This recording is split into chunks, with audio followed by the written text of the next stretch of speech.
আসসালামু আলাইকুম রহমতুল্লাহি ওবরাকাতুহু। বিসমিল্লাহি ওয়াসসালাতু ওয়াসসালামু আলা রাসূলিল্লাহ ওয়া আলা আলিহি ওয়া আসহাবিহি আজমাইন, আম্মা বাদ।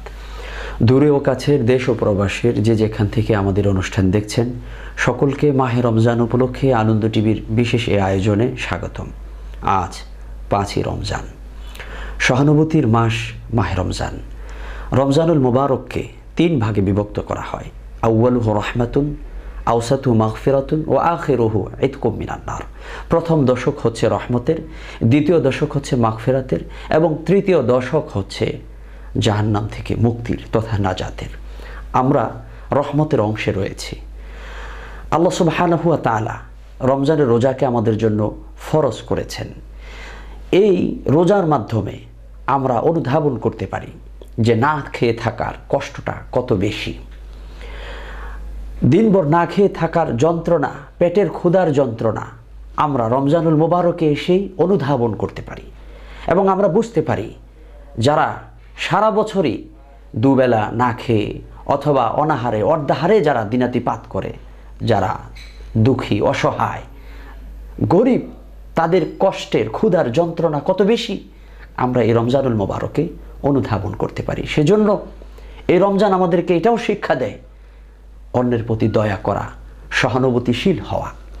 আমাদের প্রতিবেশী, আমাদের আপনজন যারা অসহায়, যারা গরিব, তারা কিভাবে রমজানের রোজাগুলো পালন করছেন, তাদের সাংসারিক অবস্থা কি, তাদের অর্থনৈতিক অবস্থা কি, এটা আমাদের অবশ্যই খোঁজ খবর নিতে হবে। তাদের পাশে দাঁড়ানো আমাদের উচিত হবে। বিশেষ করে আজ সমগ্র বিশ্ববাসী করোনা মহামারী ভাইরাসে আক্রান্ত এই কঠিন মুহূর্তে আমাদের প্রত্যেকের উচিত হবে প্রত্যেকের স্ব অবস্থান থেকে অসহায় দরিদ্র গরিব লোকদের পাশে দাঁড়ানো, তাদের পাশে দাঁড়িয়ে তাদের জন্য সাহায্যের হাত বাড়িয়ে দেওয়া। এটা আমাদের প্রত্যেকের দায়িত্ব এবং এটা আবশ্যক। এখানে একটি লক্ষণীয় বিষয় হচ্ছে আমাদের যাদের উপর জাকাত ফরজ আছে, আমরা জাকাতের অংশ থেকেও এই গরিব অসহায়ের লোকদেরকে আমরা সহযোগিতা করতে পারি, তাদের কাছে আমরা খাবার পৌঁছে দিতে পারি। যেহেতু আজ সমগ্র বিশ্ববাসী ভারাক্রান্ত এবং তারা মহামারী করোনা ভাইরাসে বিধ্বস্ত, বহু মানুষ না খেয়ে দিনাতিপাত করছে, আমাদের খোঁজ খবর নেওয়া। এরকম লোক আছে সমাজে যারা অন্যর কাছে হাত পাততে লজ্জা পায়। এই সমস্ত লোকদেরকেও আমাদের খুঁজে বের করতে হবে এবং তাদের কাছেও সাহায্য পৌঁছে দিতে হবে। এই রমজান আমাদেরকে অন্যের প্রতি দয়াশীল হওয়া, সহানুভূতিশীল হওয়া শিক্ষা দেয়। প্রিয় দর্শক, ইফতারের পূর্ব মুহূর্তে দোয়া কবুলের সময় আমরা আল্লাহ তাআলার কাছে দোয়া করি।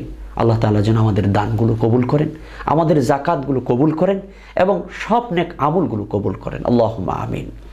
ربنا ظلمنا أنفسنا وإن لم تغفر لنا وترحمنا لنكونن من الخاسرين ربنا فاغفر لنا ذنوبنا وكفر عنا سيئاتنا وتوفنا مع الأبرار اللهم إني أعوذ بك من البرص والجنون والجذام ومن سيء الأسقام رب العالمين। ইফতারের পূর্ব মুহূর্তে দোয়া কবুলের সময় তোমার দরবারে ফরিয়াদ, আল্লাহ তুমি আমাদের রোজাগুলোকে কবুল করে নাও, আমাদের দান সাদকা যাকাত নেক আমলগুলো কবুল করে নাও রব্বুল আলামিন। আল্লাহ সমগ্র বিশ্ববাসী করোনা মহামারী ভাইরাসে আক্রান্ত, রব্বুল আলামিন এই করোনা ভাইরাস থেকে সমগ্র বিশ্ববাসীকে তুমি মুক্ত করে দাও আল্লাহ রব্বুল আলামিন। যে সকল লোক ঈমান নিয়ে এই ভাইরাসে আক্রান্ত হয়ে বিদায় হয়ে গেছে তাদেরকে মাফ করে দাও, তাদেরকে শহীদি মর্যাদা দাও, যারা অসুস্থ তাদেরকে শিফা করে দাও আল্লাহ। আমাদের মাতৃভূমি বাংলাদেশকে তুমি হেফাজত করো আল্লাহ, আমাদের দেশের প্রতি তোমার খাস রহমত দান করো রব্বুল আলামিন। আয় আল্লাহ, আমাদের সকলকে তোমার গোলাম হওয়ার তৌফিক দাও, আমরা যেন সকলে তোমার কাছে ফিরে আসতে পারি আল্লাহ। যাবতীয় গুনাহ খাতা আল্লাহ, অন্যায় অবিচার বেবিচার গুনার কাছ থেকে তোমার কাছে আমরা তাওবা করছি আল্লাহ, তুমি আমাদের তাওবাকে কবুল করে নাও আল্লাহ। ইফতারের পূর্ব মুহূর্তে দোয়া কবুল হয় আল্লাহ, তুমি আমাদের গুনার কারণ আমাদের প্রতি তুমি রাগান্বিত হয়ো না আল্লাহ।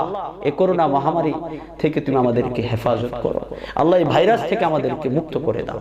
রব্বানা তাকাব্বাল তাকাব্বাল মিন্না ইন্নাকা আনতাস সামিউল আলিম ওয়া তুব আলাইনা ইন্নাকা আনতাত তাওয়াবুর রহিম সুবহানা রাব্বিকা রাব্বিল ইজ্জাতি আম্মা ইয়াসিফুন ওয়া সালামুন আলাল মুরসালিন ওয়াল হামদুলিল্লাহি রাব্বিল আলামিন।